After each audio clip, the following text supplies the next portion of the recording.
বেশ কিছুদিন আগে গণমাধ্যম সূত্রে জানা যায়, রাষ্ট্রীয়ভাবে গুমের শিকার রাজনৈতিক কর্মী, সংগঠক এবং বিভিন্ন পেশাজীবীদের প্রতিরক্ষা গোয়েন্দা মহাপরিদপ্তরের সদর দপ্তরের একটি ঘরে আটকে রাখা হতো। আয়নাঘর নামে পরিচিত সেই কুঠুরিতে বছরের পর বছর মানুষকে আটকে রেখে নির্যাতন করার অভিযোগও শোনা গেছে।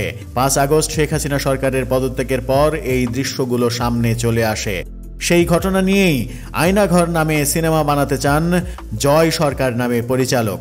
এদিকে ভয়ঙ্কর আয়নাঘর নামে আরেকটি সিনেমা নির্মিত হওয়ার খবরও আসছে এফডিসি থেকে।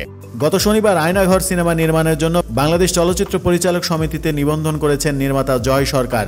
আগামী নভেম্বরে সিনেমার শুটিং করতে চান তিনি। সিনেমার অন্যান্য অভিনয় শিল্পীদের নাম না জানালেও নায়িকা হিসেবে তার পছন্দ ছোট পর্দার প্রিয় মুখ কেয়া পায়েল।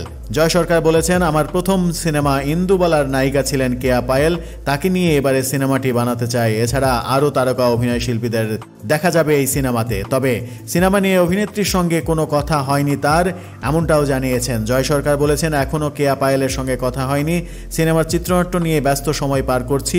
আয়নাঘরের কয়েকজনের সঙ্গে কথা বলে গল্প সাজাতে চাই, আমি চাই সত্যটা উঠে আসুক।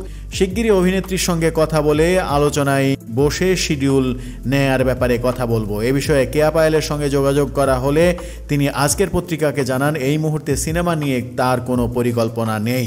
তিনি বলেছেন, আমিও কয়েকজনের কাছ থেকে খবরটা শুনেছি, কিন্তু এই বিষয় নিয়ে আমার সঙ্গে পরিচালক কিংবা প্রযোজক কারো আলোচনা হয়নি। আমি এখন নাটক নিয়ে ব্যস্ত সময় পার করছি। আগামী কয়েক মাসের শিডিউলও দেয়া আছে নির্মাতাদের। শেষ পর্যন্ত জয় সরকার কেয়া পায়েলকে নিয়ে আয়নাঘর করতে পারবেন নাকি অন্য নায়িকা খুঁজবেন, এই আলোচনাও যখন আসছে, তখন অন্যদিকে এফডিসির পরিচিত মুখ বদিউল আলম খোকন ভয়ঙ্কর আয়নাঘর নামে আরেকটি সিনেমা নির্মাণ করবেন এমন ঘোষণা দিয়েছেন, যেখানে শাকিব খান থাকছেন না। তার প্রিয় মুখ শাকিব খানকে ছাড়াই নির্মাণ করছেন এই ছবিটি।